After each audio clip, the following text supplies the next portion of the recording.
बिहार की राजनीति में पिछले कुछ दिनों से डीके टैक्स नाम का एक नया जिन निकल करके आया है, खास करके तब जब तेजस्वी यादव ने ऑफिशियली आकर के कहा है कि बिहार का पूरा सिस्टम, चाहे वो जेडीयू का पार्टी हो, चाहे फिर एनडीए हो, चाहे फिर बिहार राज्य सरकार हो, सब का सब सिस्टम पूरा चल रहा है डीके टैक्स के ऊपर। और डीके टैक्स का मतलब हुआ कि चाहे आपको सरकार से कोई काम कराना है या पार्टी के अंदर कोई काम कराना है या फिर अलायंस के अंदर काम कराना है, आपको डीके टैक्स देना पड़ेगा, तभी आपका कोई काम होगा। अब सवाल ये उठ रहा है कि आखिर डीके है कौन? क्या कोई जेडीयू के पार्टी मेंबर हैं या फिर कोई गवर्नमेंट ऑफिशियल हैं? क्योंकि गवर्नमेंट ऑफिशियल के ऊपर भी सरकार बहुत डिपेंडेंट है, लोगों का कहना है। सब लोग ये जानते हैं नीतीश कुमार बहुत ज़्यादा डिपेंडेंट होते हैं आईएएस अधिकारियों के ऊपर। वो पार्टी के लोगों से ज़्यादा ट्रस्ट करते हैं जो गवर्नमेंट ऑफिशियल होते हैं उनके ऊपर। तो ये एक अफवाह उड़ रहा है कि लोगों के अंदर समझ में नहीं आ रहा कि डीके है कौन। तो पहले तो हम ये भी बताएंगे कि डीके का मतलब दीपक कुमार, पूरी संभावना है कि दीपक कुमार ही है, जो कि आईएएस अधिकारी थे, 1986 के बैच के थे। और इनका और पॉलिटिकल या फिर कह लीजिए एडमिनिस्ट्रेटिव करियर इनका और नीतीश कुमार का साथ साथ में शुरू होता है। 1986 में ये बनते हैं आईएएस अधिकारी और 1985 में पहली बार नीतीश कुमार विधानसभा पहुंचते हैं। ऐसे बहुत सारे इंटरेस्टिंग चीज़ें हैं इन दोनों के बीच में, जैसे कि Nitish Kumar out of the box जाकर के इनको सपोर्ट करते हैं और ये आउट ऑफ द बॉक्स जाकर के नीतीश कुमार को सपोर्ट करते हैं। लेकिन इनका बीजेपी के साथ बड़ा अतरंगी का संबंध है, वो भी हम आपको बताएंगे कैसे आउट ऑफ द बॉक्स जाकर के ये बिहार के सबसे ज़्यादा टाइम तक एक्सटेंशन लेने वाले आईएएस अधिकारी हैं आज तक के बिहार के इतिहास में आईएएस अधिकारी होते हुए। ऐसे ही जो डेपुटेशन पे जाता है कोई भी आईएएस अधिकारी, तो सबसे ज़्यादा समय के लिए जाने वाले डेपुटेशन पे आईएएस अधिकारी हैं। नॉर्मली एक बार में 3 साल से ज़्यादा के लिए नहीं जा सकते हैं डेपुटेशन पे, लेकिन ये 5 साल तक लगातार गए थे, फिर वापस आ गए, फिर चले गए, तो जब मर्जी जैसे मर्जी वे के। तो इनका पूरा हम आपको एडमिनिस्ट्रेटिव जर्नी 86 से लेकर के आज तक का पूरा जर्नी भी बताएंगे। लेकिन उसके पहले हम आपको ये बताएंगे कि दीपक कुमार के अलावा और भी तो संभावना है। हम ये कैसे कह सकते हैं कि दीपक कुमार ही है ये, क्योंकि अभी तक किसी ने कहा नहीं। जैसे आरसीपी सिंह के टाइम पे तो सब लोग जानते थे कि ये आरसीपी के नाम से कोई दूसरा है ही ना, पार्टी के अंदर है ना सरकार के अंदर है, तो ये आरसीपी सिंह ही हो सकते हैं। और आरसीपी सिंह जिस समय ये टैक्स उनके बारे में बोला गया था उस समय वो बहुत बड़े ओहदे पे थे, राष्ट्रीय अध्यक्ष बन चुके थे, राज्यसभा के मेंबर थे, वो पूरी पार्टी को चला रहे थे। आज के डेट में तो कोई भी व्यक्ति जेडीयू के अंदर ये नहीं कह सकता है कि वो पूरा पार्टी जेडीयू को चला रहा है, क्योंकि आज कोई ऐसा स्टेटस का नीतीश कुमार के बाद है ही नहीं।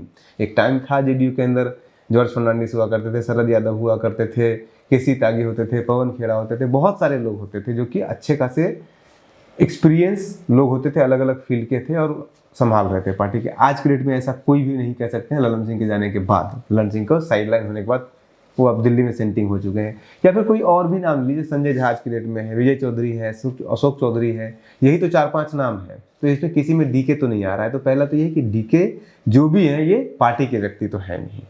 अब सवाल उठता है कि कोई आईएएस अधिकारी या फिर रिटायर्ड आईएएस अधिकारी जो कि बहुत ज़्यादा ट्रस्टेड हो नीतीश कुमार के, तो उसमें भी जो अभी जो नाम समय आते हैं समय, चाहे फिर अमृतलाल मीणा हो, चाहे फिर वो मनीष वर्मा जो रिटायर कर गए हैं वो भी नहीं हो सकते हैं, क्योंकि उनको भी साइड कर दिया गया है, उनका भी अभी कोई पोजीशन वैसा है नहीं।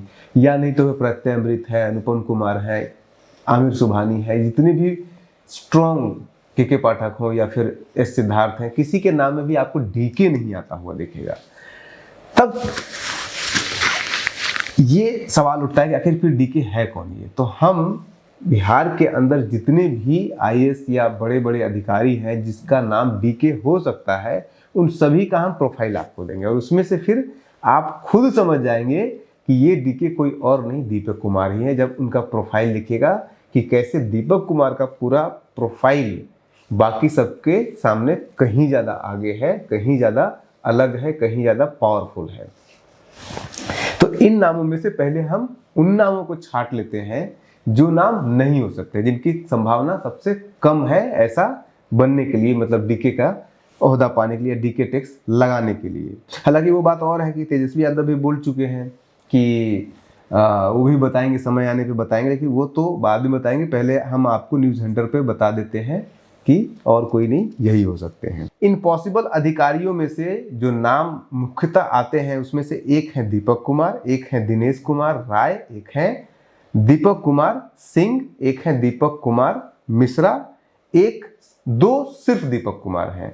तो एक जो दीपक कुमार हैं सबसे पहले उनको साइड कर देते हैं, क्योंकि वो है वो बिहारी ही, लेकिन उत्तर प्रदेश के अंदर वो अभी योगी आदित्यनाथ का जो होम डिपार्टमेंट गृह मंत्रालय है उसमें ये सेक्रेटरी बने हुए हैं, तो वो अच्छे स्ट्रांग पे है। तो ये भी संभावना हो सकती थी कि बीजेपी का कोई आदमी है जो डीके टैक्स लगा रहा है, लेकिन चूंकि वो बिहार में कभी रहे नहीं, बिहार में कभी उन्होंने कोई सेवा दिया नहीं, तो वो सब हो नहीं सकते हैं। उसकी उनकी संभावना पहले खत्म कर देते हैं इस 6 नाम में। बचे अब 5 नाम। 5 नामों में से दिनेश कुमार राय है। दिनेश कुमार राय जो है वो 2010 के बीपीएससी से, वो आईएएस अधिकारी नहीं है, बीपीएससी से थे, लेकिन 2022 में प्रमोशन उनका हुआ है और वो आईएएस अधिकारी बन गए हैं। और उसके बाद अभी 2023 में, यानी कि 1 साल पहले मात्र, वो चंपारण के डीएम बने हैं। तो ऐसे व्यक्ति को तो आप पावरफुल कह ही नहीं सकते हैं इतना कि उनके नाम पे डीके टैक्स लग जाए, क्योंकि अभी जस्ट वो स्टार्ट ही उन्होंने किया है आईएएस ऑफिसर। पहली पोस्टिंग उनको वेस्टर्न चंपारण, पश्चिमी चंपारण में लगा है। तो ये दूसरा नाम भी इसको साइड कर दीजिए। तीसरे नंबर पर आ जाइए। तीसरे नंबर पर है दीपक कुमार सिंह, दीपक कुमार मिश्रा।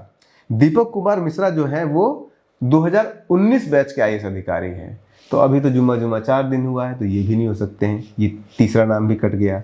चौथा नाम है दीपक कुमार सिंह का, जो 1992 के आईएएस अधिकारी हैं। तो 1992 के हैं, तो अच्छे खासे एक्सपीरियंस हो सकते हैं, ये है अच्छे खासे एक्सपीरियंस, और इनका बिहारी ओरिजिन है। तो पहला डिमेरिट जो नीतीश कुमार बिल्कुल नहीं चाहते हैं कि बिहारी किसी भी अधिकारी को फिर से वो जगह दे जो आरसीपी सिंह वाला पार्ट 2 हो जाए। तो पहला इनका संभावना नहीं होने का, ये डीके वो नहीं हो सकते हैं कि ये बिहारी ओरिजिन के हैं, इसलिए ये नहीं हो सकते हैं। इसके अलावा और भी बहुत सारे कारण हैं, जैसे कि ये जेएनयू के स्टूडेंट हैं, सोशियोलॉजी में इन्होंने, इंटरनेशनल रिलेशन में इन्होंने एमफिल एमए सब कुछ किया है, तो उसकी संभावना थोड़ा सा कम बनता है। उसके अलावा जब ये राबड़ी देवी मुख्यमंत्री हुआ करती थी, तब ये राबड़ी देवी के काफ़ी क्लोज माने जाते थे। ये इन्हें जो गृह मंत्रालय, जो मुख्यमंत्री का सबसे इम्पोर्टेंट पोर्टफोलियो होता है, उसमें 2004-05 के दौरान ये सेक्रेटरी थे। तो इसका मतलब ये लालू यादव और राबड़ी देवी के अच्छे खासे करीबी थे।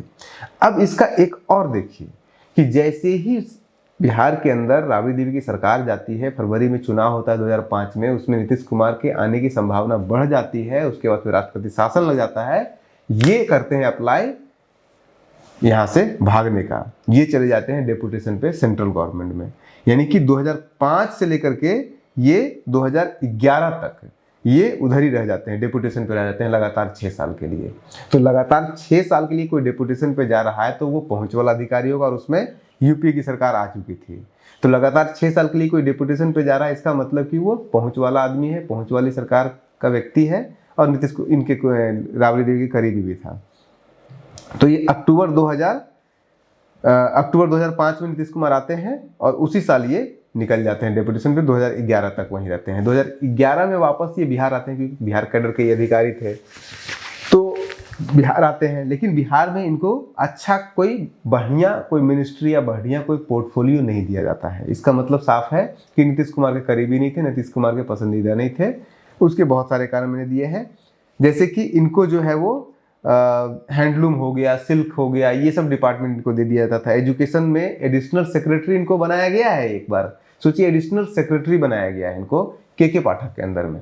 के पाठक और इनके का जो है वो बैच सेम है, लेकिन इनको के पाठक के अंदर एडिशनल सेक्रेटरी बनाया गया है। और अगर किसी को नीतीश कुमार के पाठक के अंदर एडिशनल सेक्रेटरी बना रहे हैं, इसका मतलब कि उसको कंट्रोल करना, इसलिए उसको अंदर बना रहे हैं, ताकि कहीं और रहोगे तो तुम कंट्रोल के पाठक कंट्रोल कर सकते हैं।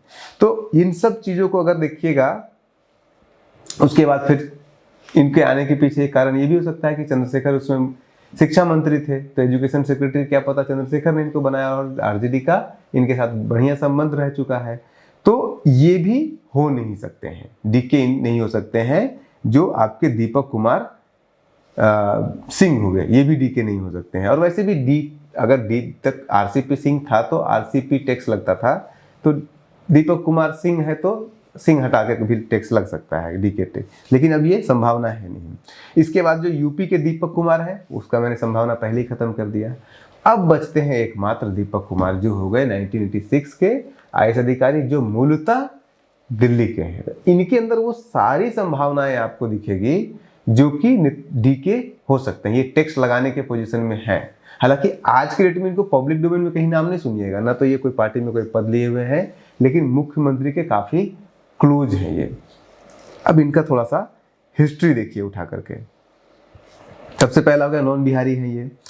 इसके बाद इनका अगर पूरा पॉलिटिकल जर्नी देखिएगा तो 1986 में ये आईएएस अधिकारी बनते हैं और 1985 में ये नीतीश कुमार पहली बार बिहार विधानसभा पहुंचते हैं। इनका अगर आप पूरा एडमिनिस्ट्रेटिव जर्नी देखिएगा शुरू से लेकर के 1986 से लेकर के अभी तक का, तो आपको बड़ा इंटरेस्टिंग इसमें दिखेगा। ये एसडीओ बनते हैं 86 से 88 के बीच में, जो कि कोई भी ट्रेनिंग पीरियड पे बनता है। उसके बाद डायरेक्ट ये कैडर में जाते हैं और उस समय अभी लालू यादव नहीं बनते हैं मुख्यमंत्री, और डायरेक्ट ये होम मिनिस्ट्री में, गृह मंत्रालय में ये डायरेक्ट ज्वाइंट सेक्रेटरी बन जाते हैं। अगर कोई व्यक्ति आईएएस बनने के बाद सबसे पहला पोस्टिंग जो है वो एसडीएम ट्रेनिंग लेने के बाद सबसे पहला पोस्टिंग ज्वाइंट सेक्रेटरी, वो भी होम डिपार्टमेंट में ले रहा है, इसका मतलब कि वो टैलेंटेड भी है और काफ़ी ट्रस्टवर्दी भी है। जो भी सत्ता उस समय जिसके पास थी, उस समय कांग्रेस की सत्ता उस समय थी।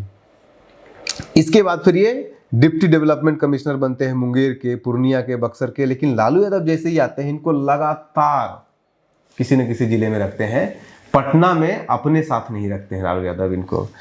ये देखिएगा, इसके बाद तो 98 ये जो है आपका मुंगेर में रहते हैं, फिर पूर्णिया जाते हैं, फिर बक्सर जाते हैं, फिर औरंगाबाद जाते हैं, फिर ईस्टर्न चंपारण जाते हैं, फिर गोड्डा जाते हैं, फिर नालंदा जाते हैं, फिर रोहतास जाते हैं, फिर हजारीबाग आते हैं। और ये करते करते हजारीबाग आते आते ये आ जाते हैं 1908 में। इतने सारे जिले ये घूम चुके हैं। इसका मतलब है कि सरकार से इनकी नहीं बन रही है। अगर बनती तो होम डिपार्टमेंट में रहने के बाद इतने सारे जिलों में नहीं जाते। ये कहते हैं कि 11 जिलों में 12 बार इनको डिस्ट्रिक्ट में पोस्टिंग हुई। पूर्णिया में 2 बार हुई है और बाकी जिलों में एक बार हुई है। 11 अलग अलग जिले में ये काम कर चुके हैं। तो इसी से आप अंदाजा लगाइए, पटना को मिला दीजिएगा तब 12 हो जाएगा। इसी से आप अंदाजा लगा लीजिए कि इनको सरकार उस समय नहीं उतना इम्पोर्टेंस दे रही थी और ये लालू यादव के बिल्कुल पक्ष वाले नहीं थे। उसका एक और आप ऐसे समझ लीजिए कि 1998 में एजुकेशन सेक्रेटरी बनते हैं, फिर वैशाली जाते हैं, फिर एडल्ट एजुकेशन में। देखिए, पटना ये 2 बार आए हैं राबड़ी देवी के कार्यकाल के दौरान, लेकिन वो जैसे एडल्ट एजुकेशन में दे दिया, उनको ह्यूमन रिसोर्स डेवलपमेंट में दे दिया, कोई इंपॉर्टेंट पोर्टफोलियो नहीं दिया और बीच बीच में पूर्णिया भी भेज दिया।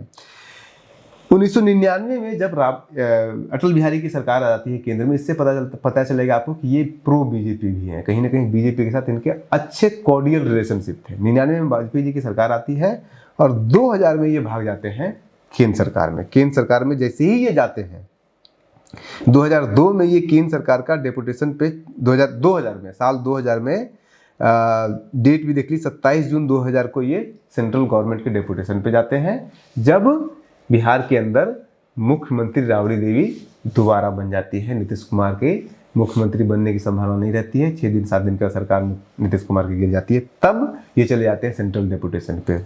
सेंट्रल डेपुटेशन पे जाते ही इनको बड़ा ओहदा मिलता है।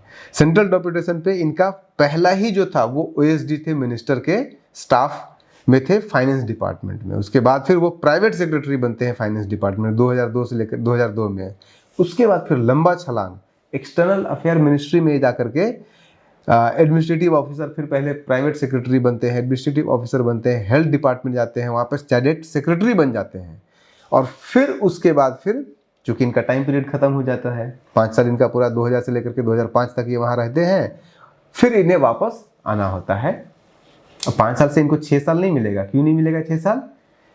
जो दूसरे थे दीपक कुमार, उनको 6 साल मिल जाएगा क्योंकि वो लालू यादव के करीबी थे, आरजेडी के करीबी थे और केंद्र में सरकार किसकी थी? यूपीए की आ चुकी थी, तो उनको 6 साल का मिल जाएगा एक्सटेंशन। इनको नहीं मिलेगा क्योंकि यहाँ पे सरकार बदल चुकी है 2004 के बाद, अटल बिहारी रहे नहीं है।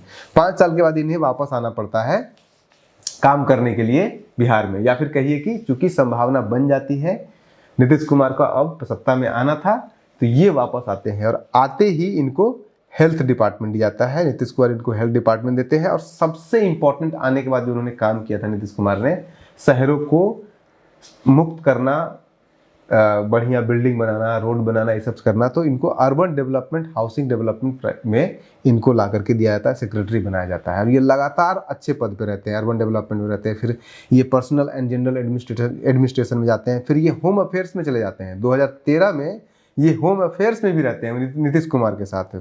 इसके बाद फिर ये प्रिंसिपल सेक्रेटरी बनते हैं, एडिशनल प्रिंसिपल सेक्रेटरी भी बन जाते हैं जाकर के 2013 में ही। और इस बीच में अगर आप ध्यान दीजिएगा कि 2013 में खटपट शुरू हो जाता है नीतीश कुमार और बीजेपी के बीच में, यानी कि नरेंद्र मोदी के बीच में। इस खटपट के दौरान ये सेंट्रल गवर्नमेंट में भागने का प्लान करते हैं और ये भाग भी जाते हैं। 5 साल का डेपुटेशन लेकर के ये जाते हैं कि 2013 हो गया, 2013 से लेकर 2018 तक ये रहेंगे सेंट्रल डेपुटेशन पे। लेकिन उसी समय बिहार में फिर से गड़बड़ होता है, पालसा फील्ड पलटता है। यहाँ पे नीतीश कुमार हट जाते हैं और बिठा देते हैं वहाँ पे जीतन राम मांझी को। जीतन राम मांझी बीजेपी के लिए काम, नरेंद्र मोदी के लिए काम करने लगते हैं। उनको सत्ता से हटाया जाता है, नरेंद्र मोदी सत्ता में आ जाते हैं।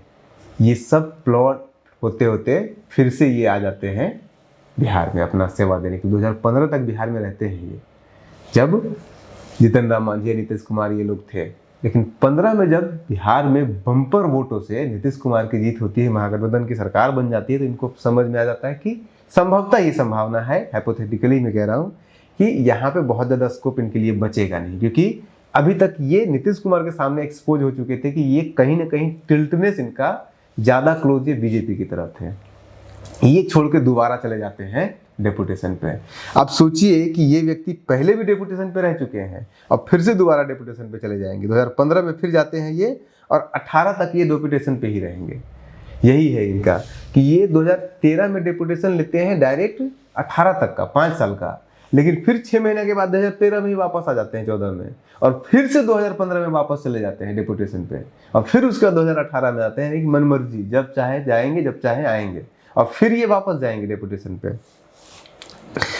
अब 2018 में आप देखिए, 2017 में फिर से बिहार में एनडीए की सरकार बन जाती है, महागठबंधन की सरकार गिर जाती है। 2017 में सरकार गिरती है, 18 में फिर से ये वापस आ जाते हैं। और 18 में वापस आते ही पूरा मीडिया में हल्ला हो चुका था कि आ रहे हैं जो है दीपक कुमार, और वो मुख्यमंत्री के मुख्य सचिव ही बन के आ रहे हैं। न्यूज में जो छप गया, यहाँ तक कि ऑलमोस्ट डिक्लेयर हो गया, मीडिया ने तय कर दिया, डिक्लेयर कर दिया कि वही सेक्रेटरी आ रहे हैं। इनके बारे में ये भी कहा जाता है कि 2010 के दौरान इनके पास 1-2 डिपार्टमेंट नहीं, 4-4 डिपार्टमेंट ये एक साथ रखते थे। इस लेवल के ऑफिसर थे ये। इनके नीतीश कुमार के साथ इनके संबंध धीरे धीरे अच्छे होने लगते हैं।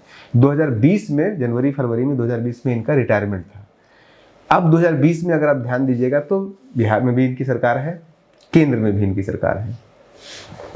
लेकिन 2020 में ऑपरेशन चिराग शुरू हो चुका था, जो 2020 का इलेक्शन बिहार विधानसभा का हुआ था। 2019 से 2020 के बीच में ये एक्सटेंशन मांगते हैं केंद्र सरकार से, इनका बढ़ाने के लिए इनका सर्वे से 6-6 महीने का 2 एक्सटेंशन इनको मिलता है। लेकिन उसके बाद इनको एक्सटेंशन नहीं दिया जाता है, क्योंकि चिराग मॉडल चल चुका था और वो ये नहीं चाहते थे कि कोई भी जो आईएएस अधिकारी, जो नीतीश कुमार के कैपेबल आईएएस अधिकारी हो, वो इनके साथ और ज़्यादा समय तक रहे। तो इनको तीसरा बार, हालांकि तीसरा बार नहीं मिलता एक्सटेंशन, लेकिन पूरे बिहार और झारखंड के इतिहास में अभी तक 5 ऐसे आईएएस अधिकारी हैं जिनको एक्सटेंशन मिल चुका है। और उन 5 के 5 आईएएस अधिकारियों में से सबसे ज़्यादा समय के लिए एक्सटेंशन मिला है इन्हीं को, 1 साल के लिए, 6-6 महीने का 2 बार। इसके बाद फिर ये जब छोड़ देते हैं, जब नौकरी इनकी खत्म हो जाती है, तब ये प्रधान सचिव बन जाते हैं नीतीश कुमार के। एक रिटायर आईएएस अधिकारी प्रधान सचिव बन जाता है नीतीश कुमार का। हालांकि ये कोई नई बात नहीं है, प्रधान सचिव कई सारे हैं जो नीतीश कुमार के बने हुए थे, या सलाहकार कहते हैं, बने हुए थे नीतीश कुमार के आईएएस रिटायर होने के बाद। इसके पहले जो चंचल कुमार के ऊपर हम आपको एक अलग से वीडियो बनाएंगे। बड़े इंटरेस्टिंग ऑफिसर हैं, बहुत करीब हुआ करते थे। आज आप उनको कम उतना जान रहे होंगे, लेकिन चंचल कुमार टैक्स भी अगर तेजस्वी यादव अगर नाम लेते तो वो भी आश्चर्य नहीं होता। लेकिन चंचल कुमार के ऊपर अलग से वीडियो बनाएंगे। वो भी उस समय प्रधान सचिव पहले से बने हुए थे और उसके बाद फिर इनको ही बनाया गया था। हालांकि नॉर्मली ये होता है कि आईएएस अधिकारी को ही प्रधान सचिव मुख्यमंत्री का बनाया जाता है, जो करंट में आईएएस अधिकारी हो। लेकिन 2002 में एक कानून में बदलाव किया था। राबड़ी देवी ने अपने एक चहेते आईएएस अधिकारी को अपना प्रधान सचिव बनाए रखने के लिए, रिटायरमेंट के बाद भी, और उसी कानून के आधार पर नीतीश कुमार लगातार ऐसे आईएएस अधिकारी जो रिटायर हो जाते हैं उनको अपना प्रधान सचिव बनाए हुए रहते हैं। तो चंचल कुमार को भी उन्होंने उसी कानून के तहत बनाया और इनको भी उन्होंने इसी कानून के तहत बनाया। आज के डेट में इनके बारे में कहते हैं कि ये भले ही आईएएस अधिकारियों के रूप में चाहे फिर वो प्रत्यय अमृत हो, चाहे फिर वो अनुपम कुमार हो, चाहे फिर वो बामिर सुबहानी हो, चाहे कोई भी हो, वो सबसे ज़्यादा पावरफुल है। लेकिन बैक से, पीछे से अगर कोई सबसे ज़्यादा पावरफुल अगर नीतीश कुमार पे सारा कुछ डिसाइड कर रहा है तो वो सब का सब डिसाइड कर रहे हैं ये दीपक कुमार। अभी यात्रा में आप देखिए, यात्रा जब गए हैं नीतीश कुमार अभी कर रहे हैं, हर फोटो में बगल में नीतीश कुमार के इनको खड़ा हुआ दिख जाएगा आपको। कहते हैं कि नीतीश कुमार का पूरा जो मुख्यमंत्री का जो ऑफिस है वो पूरा यही चला रहे हैं। और इसीलिए जो तेजस्वी यादव है डीके टेक्स इनको नाम दे रहे हैं। अब आगे चल करके किनको वो बोलते हैं, हालांकि हमारे तो लगता है कि यही डीके टेक्स है, इसके अलावा कोई और डीके टेक्स किसी की संभावना है नहीं। अब जो बचा एक टीटी टेक्स है। टीटी टेक्स अभी नया स्टार्ट हुआ, पता नहीं ये ट्रेंड हो पाएगा नहीं हो पाएगा, लेकिन टीटी टेक्स का मतलब संभवतः जो मुझे लगा अभी तक किसी ने बताया नहीं है, लेकिन टीटी टेक्स का मतलब तेजस्वी टेक्स है। और उसमें कुछ ऐसी इसी तरह से नैरेटिव चलाया जा रहा है कि टीटी का मतलब हो गया कि राहुल जो लालू यादव है रेल मंत्री रहते हुए 2 टीटी पैदा किए, जो पार्टी के अंदर कोई पद चाहिए, कोई टिकट चाहिए, चुनाव के अंदर चाहिए, कुछ भी चाहिए तो आपको टीटी टैक्स देना पड़ेगा। आप बने रहिए न्यूज़ हंटर के साथ, बहुत कुछ इनसाइडर स्टोरी और भी आना बाकी है। नमस्कार।